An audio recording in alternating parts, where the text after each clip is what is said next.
Well, thank you to Jorge, to Ashley and Kelsey, to Pastor Kay, and to the leadership, the staff, the lay volunteers, and the entire congregation of Church of the Village for the invitation to preach and for the really, really warm welcome this morning. It is an honor to preach at this historic church. When I was 22 and I had just graduated college, I was living with my parents in Richmond, Virginia. I was just weeks away from my first apartment. One morning, while I was sleeping in my childhood bedroom, I was violently awakened with two hands around my neck. No, this wasn't a dream. It wasn't my imagination running wild. Nobody had broken into our home. When I opened my eyes, I saw my little brother. He was absolutely enraged, squeezing me, shaking me, and screaming at me. I was in shock. I couldn't move. I couldn't fight back. After all, he's my brother. He's my brother. What drove my brother into a fit of rage that morning? Why did he do that? A few weeks earlier, in a restaurant on St. Patrick's Day, I sat down with my parents, and I did the hardest thing I've ever done in my life. I came out to them as gay. I wanted my brother to be there. I expected my brother to be there. But he wasn't. And even though he wasn't, I had to do it then and there.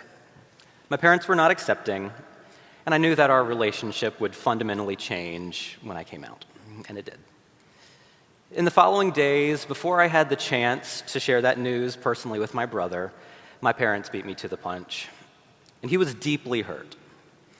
He looked back on our teenage years and saw himself being open with me, sharing his deepest, his darkest secrets, and he saw me, a liar, a fraud, not living up to that honest reciprocity that he had shown me. And that estrangement was why he was so violently angry. Somehow I was not afraid that my brother would actually harm me. Somehow I knew that my parents would hear the commotion from the neighboring bedrooms and remove his hands from around my neck. And that is exactly what happened. Now, I'm not the first person to have a tumultuous relationship with their brother. Has anyone here had a strained relationship with a family member? Yes, of course. Yes, all of us, yes, of course. And to understand our reading from the Hebrew Scriptures this morning, we have to go back to the origins of another sibling rivalry. Jacob and Esau were twins, but they were like oil and water. Jacob was a mama's boy. He was quiet, domestic. He stayed home, liked to cook. And things were hard then, just like they are now for quiet, sensitive boys with traditionally feminine interests. But Esau, he was a man's man. He was an alpha. He was hairy, outdoorsman, really macho. He spent his day in the open country hunting deer. As you can see, these brothers are very different. And notably, Esau was born first. So in this world of patriarchy and primogeniture, Esau was the rightful heir. He was his father's favorite, and he was set to receive everything. Jacob, the younger brother, was his father's, second favorite.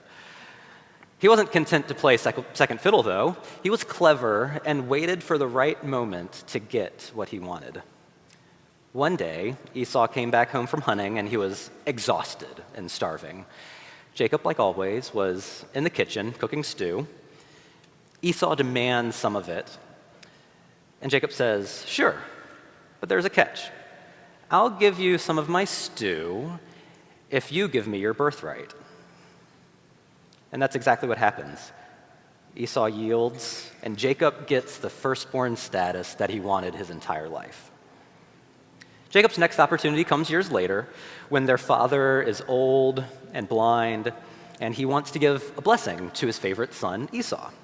Now, I don't have time to tell this whole story, but Jacob again is cunning and tricks his father into giving him Esau's blessing.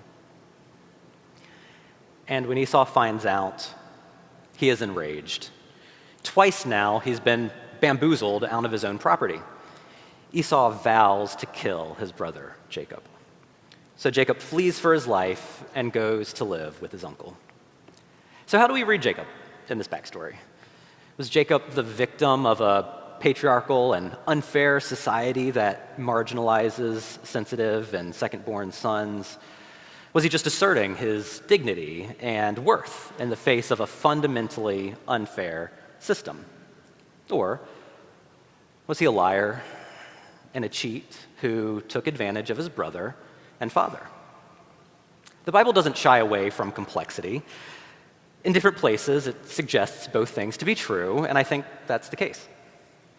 And Esau, was he a condescending, violent, rash example of toxic masculinity? He was going to kill his brother. Or was he a victim of Jacob's ambition and deceit? Again, it's not black and white.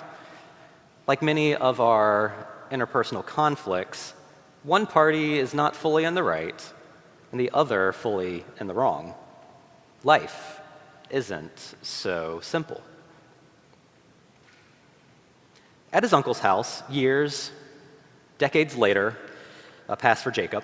He gets married again, he makes a lot of money, and eventually he is ready to return home. And finally, after that long backstory, thank you for sticking with me, we finally arrive at today's reading from the Hebrew Scriptures. So it's the night before meeting his brother again, and out of the darkness, an enigmatic figure accosts Jacob and wrestles with him all night. Jacob holds his own, and it ends in kind of a stalemate. Now, the identity of this figure is unknown. Some traditions say that it's an angel, some say it's God, even others say it's the devil. But what if on this night, before seeing his estranged brother for the first time in 20 years, Jacob isn't just wrestling physically, but also wrestling figuratively? That is, what if Jacob is wrestling his inner demons, wrestling with his conscience, wrestling with his guilt, wrestling with the broken relationships that are at the heart of his family's story? Maybe all of these answers aren't so different. We know the outcome of the physical wrestling match was a stalemate, but what was the outcome of Jacob's mental wrestling match? What does Jacob decide to do? He decides to reconcile with his brother. The next morning, Jacob runs ahead of his caravan to see Esau. Before they meet, Jacob bows deeply before his brother in a show of dignity and respect that had long been missing between the two. Jacob also gives his brother a gift of hundreds of livestock, a large portion of the livelihood he had accumulated while apart.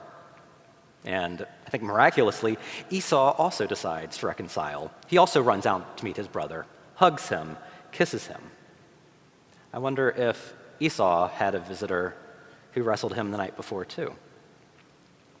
The text says, "And Jacob called that place Peniel, meaning, I have seen the face of God and have lived." The outcome of Jacob wrestling with his conscience, the outcome of Jacob wrestling with his guilt, is deciding to reconcile with his brother. And the Bible calls that seeing the face of God. My takeaway from this episode is deciding to reconcile with your neighbor is seeing the face of God. Deciding to reconcile with your neighbor is seeing the face of God. Right now, who are you wrestling with? What are you wrestling with? Is it a broken relationship with a family member? With a friend? With someone in this room?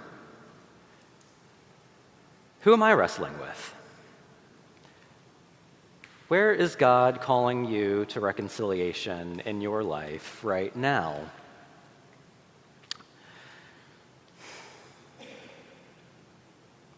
Now, let me be clear. This is not a sermon about reconciling with your abuser. It's not a sermon about reconciling with injustice. We all know too well that reconciliation language is often used to bury wrongs instead of bringing them to right. Too long has reconciliation language been used to maintain the status quo and stifle liberation. The late, great Dr. James Hal Cone said that, quote, "There could have been no covenant at Sinai without the exodus from Egypt. No reconciliation without liberation. Liberation is what God does to effect reconciliation. And without the former, the latter is impossible." To be liberated is to be delivered from the state of unfreedom to freedom. It is to have the chains struck off the body and the mind so that the creature of God can be who they are. Reconciliation is that bestowal of freedom and life with God, which takes place on the basis of God's liberating deeds, end quote. Ultimately, Jacob was free to live his life, and Esau was free to live his. Where there's abuse and oppression, don't let reconciliation language fool you. As Dr. Cone reminds us, liberation is the precondition to reconciliation. But isn't this true also the other way around? Is reconciliation not also a precondition to liberation? God calls us to do the work of liberation, to organize, to advocate, to do the amazing social justice activism that has been a part of the fabric of Church of the Village for many years. How hard it is to do that work, holding on to grudges, holding on to anger, holding on to resentment, holding on to fear. How can we even think of pursuing reconciliation with others out there if we can't be reconciled to one another in here? Again, Dr. Cone says, quote, "Reconciliation, like love, must begin at home before it can be spread abroad. Reconciliation, like love, must begin at home before it can be spread abroad." Reconciliation without liberation can easily baptize oppression, and liberation without reconciliation still leaves us captive in our broken relationships. I hear that the worship series for July and August is Living Well. It's about practices and ways of being that help us flourish, about everyday choices that move us towards healing, freedom, and joy. Is God calling you to healing a close relationship this summer? God is in the business, after all, of healing, of reconciliation, of mending rifts. God knows that one of the deepest pains in life is estrangement from family, from friends, and from our faith communities that matter so much to us. Reconciling with your neighbor can take time. Jacob was away from his family for 20 years before seeing his brother again. For some of us, even after decades, that reconciliation hasn't happened yet. It may never happen. You know, Jacob and Esau only saw each other one more time after this encounter, at their father's funeral. Has anyone else been to a funeral like that, where two family members who probably wouldn't be in the same room are because they're forced to by fate? I have. Sometimes that's what reconciliation looks like, each person being free to live their own lives. Reconciling with your neighbor looks different for different people. And reconciling with your neighbor isn't painless either. Remember, the enigmatic wrestler couldn't win. It was a stalemate. So he took a pot shot and dislocated Jacob's hip. Reconciling can be painful. Coming out to my parents was the hardest thing I had ever done, and it changed my relationship with them and my brother forever. But reconciliation with your neighbor can also change you forever. After the wrestling match was over, the figure renames Jacob Israel, meaning wrestles with God. Jacob is no longer just Jacob. He is changed. He is Israel. Deciding to reconcile with your neighbor is seeing the face of God. To conclude the story with which I opened my sermon, my brother and I did eventually reconcile. My relationship with my parents is still rocky, but they've come a long way. Just a few months after that incident, I took my brother to a small gay bar in Richmond, Virginia, and we watched a drag show there. I taught him the etiquette, and he was completely enthralled. And apparently a few months after that, he took some of his friends to that gay bar, again, teaching them the etiquette and everything. In those moments, cheering with my brother in a small, dim gay bar, I knew I saw the face of God. I knew I saw the face of God. Deciding to reconcile with your neighbor is seeing the face of God.